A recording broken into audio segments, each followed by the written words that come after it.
네, 행복한 안식일입니다. 하나님께 드리는 찬양이 밝으면은요, 우리 마음도 되게 밝아지는 것 같아요. 그렇죠? 굉장히 신이 나는 그런 안식일 아침입니다. 오늘 아주 특별한 날이죠. 우리가 봉헌식을 하는 날입니다. 사실 올해 초 우리 동탄 새하늘교회는 10분의 신임 집사님들 또 장로님 이렇게 새롭게 안수를 하며 세웠습니다. 이 소식을 전해들은 많은 교회들에서 제가 축하의 인사와 또 부러움을 받았어요. 요즘 같은 세월에 그것도 아주 젊은 집사님들로 10분을 세울 수 있는 교회가 쉽지 않습니다. 역시 발전하고 성장하는 교회는 다르다라고 하는 말을 제가 정말 귀에 딱지가 앉을 정도로 들었습니다. 그런데요, 오늘 또 다른 부러움을 살 일이 있습니다. 그것은 바로 어린이 봉헌식이에요. 그것도 5명이나 되는 아이를 하나님께 봉헌합니다. 저출산 시대, 아이들이 귀한 시대에 이렇게 예쁘고 사랑스러운 아이들을 하나님께 구분할 수 있음은 목사로서 하나님께 정말 감사를 드리게 됩니다. 근데 귀하다라고 하는 것은요, 사실 희소하다라고 하는 의미도 있지만 우리가 그곳에 마음을 많이 빼앗길 수도 있다라고 하는 의미이기도 합니다. 아이들이 귀해요. 그래서 우리에게는 그 아이들에게 많은 마음을 빼앗길 수밖에 없는 시간입니다. 그런데요, 그 아이들의 마음도 하나님께 드려질 수 있다면 우리가 살아가는 삶의 모든 순간들이 더 은혜롭고 더 가치 있어지지 않을까 생각해 봅니다. 우리의 미래는 하나님의 약속만큼 밝습니다. 그러니 혼란스러운 정세나 이야기 속에 휩쓸려서 불안해하지 마시고 하나님이 주시는 약속을 믿고 이 믿음의 길 위에 더욱 굳게 서시는 우리 모두가 되시기를 바랍니다.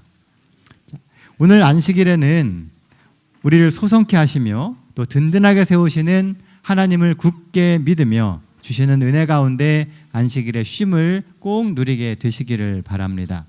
다 함께 성경 말씀 시편 127편에 있는 말씀 같이 보도록 하겠습니다. 구약성경 시편 127편 3절로 5절에 있는 말씀입니다. 우리 한 절씩 번갈아 가면서 읽겠습니다. 시편 127편 3절로 5절입니다. 보라, 자식들은 여호와의 기업이요 태의 열매는 그의 상급이로다. 젊은 자의 자식은 장사의 수중의 화살 같으니 이것이 그들의 화살통에 가득한 자는 복되도다. 그들이 성문에서 그들의 원수와 담판할 때에 수치를 당하지 아니하리로다. 예, 감사합니다. 자, 오늘 제가 설교 준비를 하면서 오랜만에 PPT 배경을 바꿨습니다. 그러니까 아이들이 있는 봉헌식이다 보니까 조금 산뜻하게 바꿔봤습니다. 다음 주엔 다시 돌아갈 겁니다. 사실 이 본문에는요, 여러 가지 이야기를 우리에게 주고 있습니다. 본문이 주는 첫 번째 이야기는요, 자녀는 하나님이 주신 상급이다라고 하는 거예요. 3절 말씀입니다. 보라, 자식들은 여호와의 기업이요 태의 열매는 그의 상급이로다. 성경은 분명하게 이야기합니다. 자녀는 하나님의 상급이에요. 상급이 뭡니까? 상급. 요즘에는 우리가 한자를 잘 안 써가지고요, 한자가 들어가면 괜히 주눅이 듭니다. 근데 사실 상급이라고 하는 말의 뜻을 우리는 어렴풋이 다 유추를 하잖아요. 자녀는 하나님 주신 상이라는 거죠. 그런데요, 아이를 키워보면 육아는 진짜 힘듭니다. 특히 아이를 낳아가지고 요맘때 막 키워가고 있을 때 드는 생각은 이게 정말 하나님의 상이 맞을까라고 하는 생각이 들어요. 아이 때문에 내 삶이 없어진 것처럼 느껴지고요, 때때로는 아이로 인해서 내 삶의 모든 계획이 틀어진 것처럼 여겨지기도 합니다. 그러나 결국 자녀는 하나님의 축복이 될 겁니다. 왜요? 하나님이 그렇게 약속하셨거든요. 지금 우리가 지나가는 시간은 힘들고 어려운 시간일지 모르지만 하나님이 주신 약속 위에서 살아가고 있다면 그것은 반드시 하나님의 말씀대로 이루어지게 될 것입니다. 이 아이들을 통해서 삶의 의미를 찾게 될 것이고 아이를 통해서도 행복하며 이전에 알지 못하던 또 다른 세계를 경험하게 될 겁니다.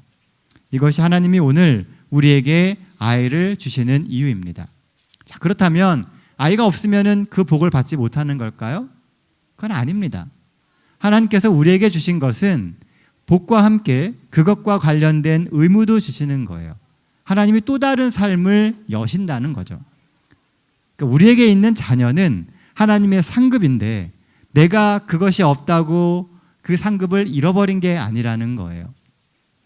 많은 사람들이 아이를 낳아서 키울 때만 생각을 합니다.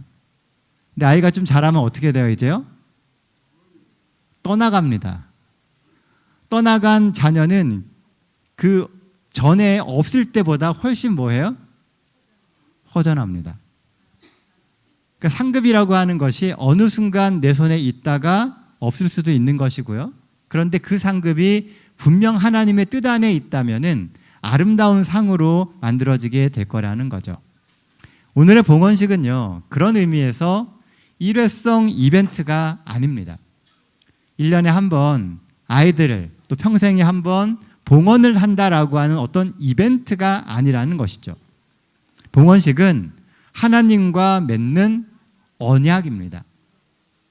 하나님이 주신 상급인 이 아이들에게 평생 우리의 일상을 통해서 신앙을 전수하겠다라고 하는 그 약속을 하나님께 드리는 시간이 봉헌식입니다. 이 아이들이 진정한 하나님의 상급이 될 수 있도록 이 사랑스러운 아이들의 인생을 하나님과 합력해서 만들어가겠다라고 하는 약속이 바로 봉헌식입니다. 우리가 알듯이 성경의 모든 역사는 하나님과의 언약에서 출발합니다. 우리가 읽고 있는 성경은 약속의 책이에요. 처음부터 끝까지 하나님이 주시는 그 약속들을 기록해 놓은 게 성경입니다. 그 언약 때문에 하나님은 이 땅에 오셔서 십자가에 죽으셨고요.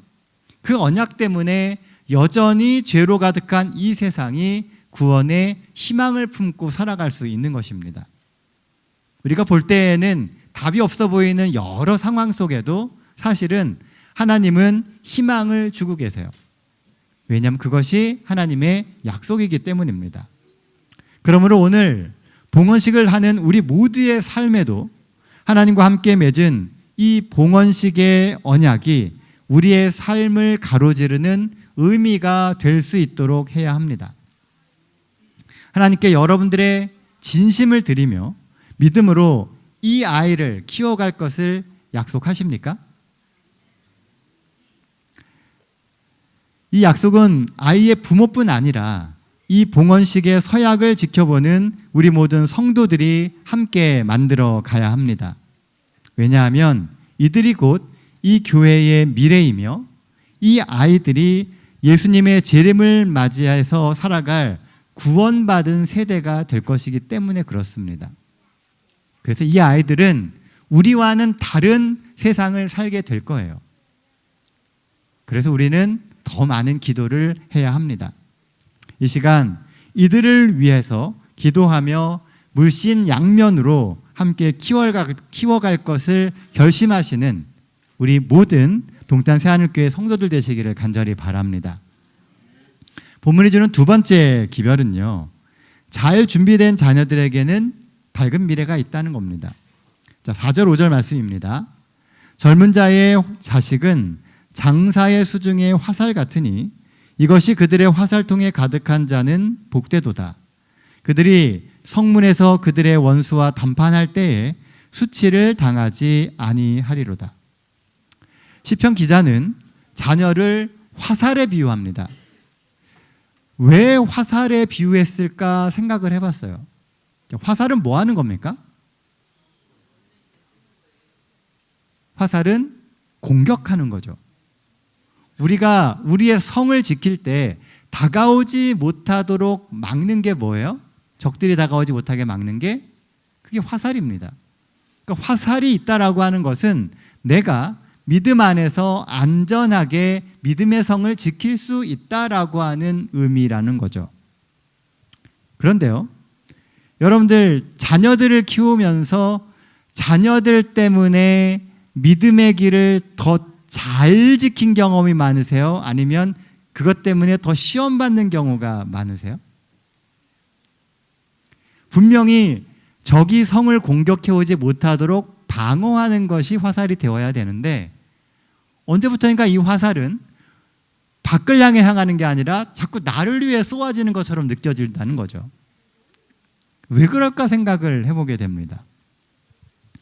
자녀라는 화살이 가정이라고 하는 화살통에 있으면 그 사람은 힘이 있다라고 이야기합니다. 또한 수치를 당하지 않을 거라고 이야기해요. 자녀만큼 강력한 무기가 없다는 겁니다. 그런데 그 무기가 자꾸 나를 공격해요. 그러니까 우리는 자녀를 키우면서 신앙 안에서 딜레마에 빠지는 겁니다. 자녀가 귀하기는 한데 그 귀한 자녀가 그 귀함 때문에 내 신앙에 여러 가지 생각들을 하게 만든다는 겁니다. 그런데 여기서 우리가 간과하고 넘어가서는 안 되는 게 있습니다.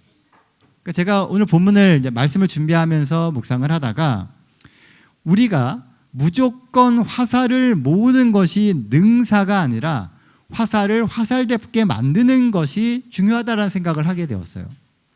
화살이 왜 자꾸 나를 향해 올까?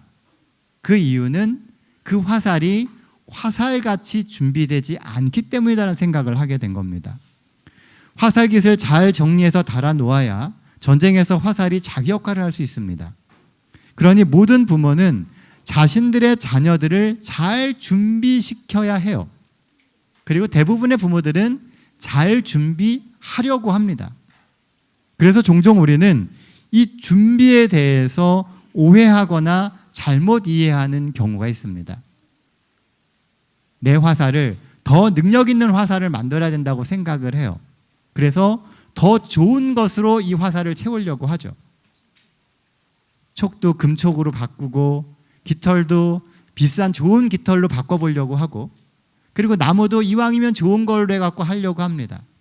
그러면서 나도 모르는 사이에 그 화살 속에 뭐가 투영되기 시작하냐 하면 내 욕심과 내 욕망이 투영되기 시작한다는 거예요. 그러다 보니 이 화살이 어느 순간 원래 화살이 가져야 할 목적을 잃고 엉뚱한 목적을 가지고 있게 되는 겁니다. 그래서 종종 우리가 준비한 화살이 부러지기도 합니다. 실전에서 쓸 수 없는 화살이 돼요. 보기에는 좋은데 전쟁에선 쓸 수 없는 화살처럼 전락해 버리는 경우가 많다는 거죠. 우리는 오늘 말씀의 본문인 시편 127편을 읽으면서요, 이 이야기가 나오는 전제를 놓쳐서는 안 됩니다. 우리는 종종 착각해요. 우리 애들은 어려서 모르니까 내가 가르쳐야 돼. 맞는 이야기죠. 그러나 그 가르침이 내 욕심이 돼서는 안 된다는 겁니다. 또 우리 애들은 착해서 괜찮다고요? 천만에입니다. 키워보셨죠? 그 착하던 아이들이 어느 순간에 지나면은 문 닫고 방 밖으로 나오지도 않습니다. 그리고 무슨 말을 해도 다 뭐해요? 다 튕겨나옵니다. 그런 순간들이 있어요. 우리가 본문으로 읽는 이 3절, 이 127편 3절 말씀부터는 자녀들에 대한 이야기가 나오고 있지만요, 사실 시편 127편을 1절부터 읽어보면요, 이 시편 127편에 나오는 진짜 전제는 따로 있습니다. 자녀 이야기를 하기 전에 그 밑바탕에 깔리는 전제가 있어요. 이 자녀들에 대한 이야기가 나오기 전에 기본적으로 가져야 할 가장 중요한 전제를 1절에서 먼저 제시를 해주고 있습니다. 자, 1절, 2절 말씀입니다. 여호와께서 집을 세우지 아니하시면 세우는 자의 수고가 헛되며 여호와께서 성을 지키지 아니하시면 파수꾼의 깨어있음이 헛되도다. 너희가 일찍 일어나고 늦게 누우며 수고의 떡을 먹음이 헛되도다. 그러므로 여호와께서 그의 사랑하는 자에게는 잠을 주시는도다. 우리는 3절에 있는 말씀부터 잘 알아요. 그리고 1절, 2절에 있는 말씀도 잘 합니다. 그런데 두 개가 연결되었다는 생각을 잘 안 해요. 1절의 대전제는 하나님이 기본 바탕이 되는 집을 세워야 된다는 겁니다. 하나님이 그 집의 기본이 되지 않으면 그 다음에 뭐도 안 돼요? 수고하고 노력하고 새벽에 일어나서 밤늦게까지 일하는 거 다 헛겁니다.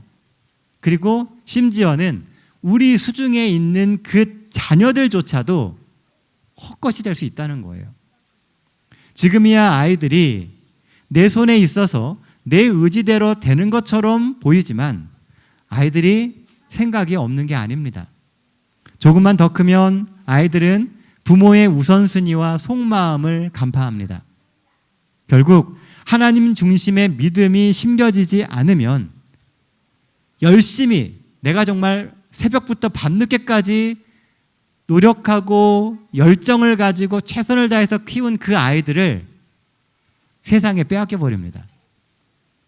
다 키워놨는데 그 아이가 뭐가 없어요? 영생이 없는 아이가 된다는 거죠. 아마 이 부분을 공감하시는 많은 부모님들이 계실 겁니다. 다 키워놨는데, 잘 키워놨는데 사실 그 아이들을 키우면서 가장 소원했던 이 아이가 나와 함께 하늘에 가서 하나님과 함께 영원히 사는 그 영생을 원했는데 세상에서는 다 가진 것처럼 보이지만 정작 그 영생을 잃어버린 자녀가 되었을 때의 그 허탈함을 경험하게 된다는 겁니다. 뭐 때문에요? 전제를 갖추지 못하면, 여호와께서 기본이 되는 그 집을 만들지 못하면 그렇게 된다는 거죠. 그러니 하나님 안에서 믿음의 근간을 먼저 세우시며 인생의 계획을 세워가게 되시기를 간절히 바랍니다. 그래서 2절에서는요, 자녀 교육의 두 번째 전제를 이야기합니다. 그게 뭐냐 하면 바로 쉼입니다. 무조건 달리기만 하면 결국은 지쳐서 낙오됩니다. 그래서 성경은 쉼에 대한 이야기를 하죠. 자, 쉼 그러면 딱 떠오르는 게 뭡니까? 그렇죠. 우리는 재림 성도고 그래서 뭐가 떠올라요? 안식일이 딱 떠오릅니다. 엿새 동안은 힘써 우리의 일을 해야 하지만 안식일은 하나님을 만나며 뭐 해야 돼요? 쉬어야 합니다. 안식일이 되어서 교회에 오는 이유는 쉬기 위해서 오는 거예요. 그리고 쉬면서 뭘 해요? 하나님과의 관계를 회복하기 위해서 오는 겁니다. 그러므로 안식일에는 모든 것을 멈춰야 됩니다. 조바심을 내려놔야 돼요. 내가 오늘 이거 안 하면 당장 뒤처질 것처럼 여겨집니다. 하지만 하나님을 믿으세요. 우리가 하나님을 믿으니까 오늘 이 신앙을 하는 거 아닙니까? 하나님이 뭐 하라고 하셨어요? 쉬라고 하셨어요. 그리고 나를 믿고 나와의 관계를 회복하면 나머지는 다 하나님이 채우시겠다고 했습니다. 이 믿음을 갖고 쉼을 누릴 때 비로소 우리가 소성케 되는 경험을 하게 된다는 겁니다. 이것이 되지 않으면 기껏 쌓은 엿새 동안의 것들이 결국은 다 무너지게 된다는 겁니다. 무엇보다 하나님을 우선시하는 원칙, 안식일에는 모든 일을 멈추고 하나님을 예배하는 원칙, 이 두 가지 원칙을 기초로 한 자녀 교육은 절대로 실패하지 않습니다. 그렇게 키운 우리의 자녀들은 빛나는 화살이 되어서 미래의 승리를 보장해 줄 것이고 우리의 아이들은 다음 세대에 새 지평을 열게 될 미래의 주역이 되게 될 겁니다. 사실 우리는 모두 기도의 빛을 지고 살아갑니다. 제가 여기 서 있는 것도 수많은 분들의 기도의 덕분입니다. 또 우리 아이들이 자라가는 이유도 사실은 수많은 분들이 기도해 주셨기 때문에 그 기도의 빛을 가지고 아이들이 자라가고 있는 거예요. 빌린 돈은 벌어서 갚으면 됩니다. 그러나 기도의 빛은 갚을 길이 없습니다. 유일한 방법은 그 기도에 부합하는 삶을 살기 위하여 끊임없이 나 자신을 하나님께 맡기며 순종하는 삶을 살아가는 것입니다. 우리의 삶은 시간과 관심과 에너지를 쏟아야 할 영적 싸움이 있습니다. 오늘 우리는 이 봉헌식과 함께 이 싸움에 뛰어들게 될 겁니다. 아이들을 이제 하나님께 드리게 돼요. 그리고 본격적으로 이 아이를 키워가면서 사단과 함께 영적 전쟁을 할 겁니다. 하루에도 몇 번씩 여러분들의 마음이 상하게 되는 순간들이 있을 거예요. 그리고 때때로는 그 고민들 속에서 우리가 고민하고 또 흔들리는 경험들도 할 겁니다. 유명한 말 중에 그런 말이 있습니다. 아이 하나를 키우는 데에는 마을 전체가 필요하다는 이야기가 있어요. 이 아이를 키우는 데에는 이 교회 모두의 기도와 노력이 필요합니다. 너희 자녀니 너희가 알아서 해. 아닙니다. 우리가 같이 보살펴 줘야 되고 같이 기도해 줘야 되고 같이 믿음 안에서 키워가야 합니다. 그렇게 하시겠습니까? 오늘 봉헌식을 우리가 이렇게 예배 시간에 하는 이유는 우리가 다 같이 한 마음으로 그렇게 하자라고 하는 결심을 하자는 겁니다. 그래서 이 교회에 많은 아이들이, 정말 다른 교회에 비해서 엄청 아이들이 많습니다. 이 많은 아이들이 하나님 안에서 든든한 믿음의 기초를 가진 아이가 될 수 있도록 우리 모두가 다 함께 기도로 협력하게 되기를 간절히 바랍니다. 이들이 하나님 앞에 빛나고 예리한 화살들이 될 수 있도록 함께 기도해주고 함께 사랑해주며 세상 그 무엇보다 하나님이 가장 우선되어야 함을 가르쳐주고 말해주는 우리 모두가 되어야 합니다. 하나님은 우리의 기도를 통해서 일하신다고 저는 굳게 믿습니다. 오늘 하나님께 드려지는 이 5 아이들을 위해서 여러분들이 기도 많이 해주십시오. 이제 이 아이들을 축복하고 하나님께 봉헌하는 기도를 드리려고 합니다. 오늘 모든 이 이후 순서 가운데 하나님이 함께 해주시고 특별히 우리의 마음이 함께 담겨져서 이 아이들을 하나님께 드리는 시간 되면 참 좋겠습니다. 자, 이제는 강용찬 목사님 나오셔서 봉헌식 순서를 진행해 주시겠습니다.